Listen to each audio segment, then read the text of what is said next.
हदीस पाक में आया, अल्लाह के रसूल अलैहिस्सलाम फरमाते हैं कि अगर किसी बंदे को दुआ करने का वक्त ना मिले और वो अपनी मुरादों को दिल में लेके सूरह फातिहा पढ़ ले तो अल्लाह उसको मांगने से ज्यादा अता करेगा।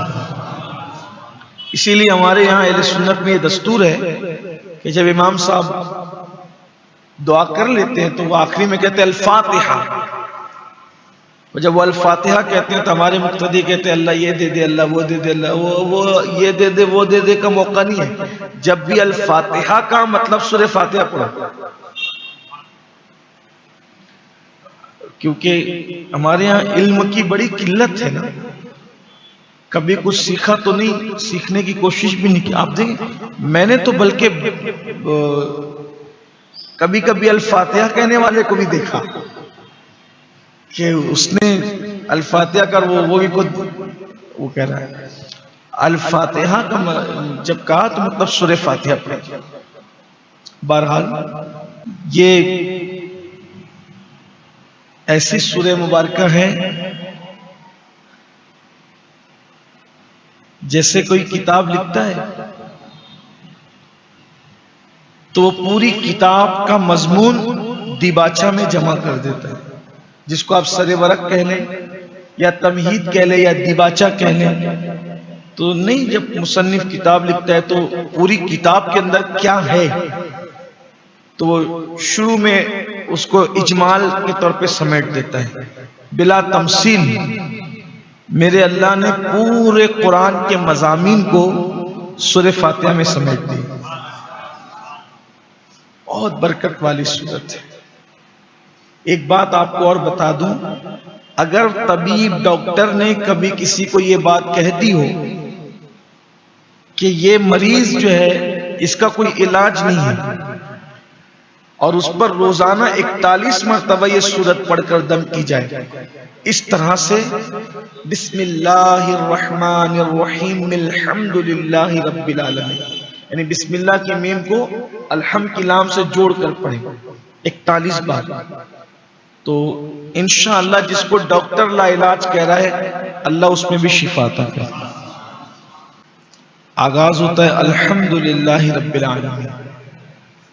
सब खूबियां अल्लाह को है जो मालिक के सारे जहां है। इससे हमें दर्स मिल रहा है कि जब कोई काम करो तो बिस्मिल्लाह से करो, लेकिन साथ में अल्हम्दुलिल्लाह भी, बिस्मिल्लाह वल्हम्दुलिल्लाह, ये भी सुन्नत है। किसी भी काम का आगाज बिस्मिल्लाह के साथ अल्लाह की हम्द से,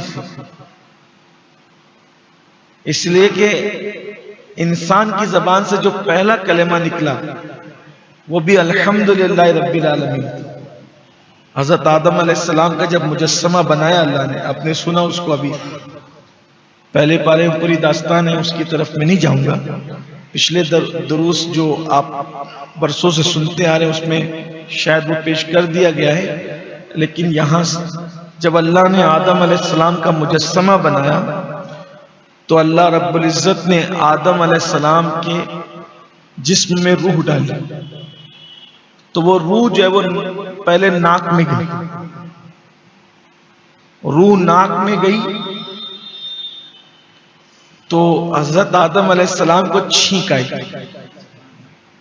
कभी आप गौर करना, नाक में कोई चीज जाती है तो छींक आती है। कोई आमतौर पे कोई बच्चों के साथ मस्ती करता है तो कोई हल्की सी लकड़ी वगैरह नरम सी अगर नाक में डालेगा तो छींक आएगी।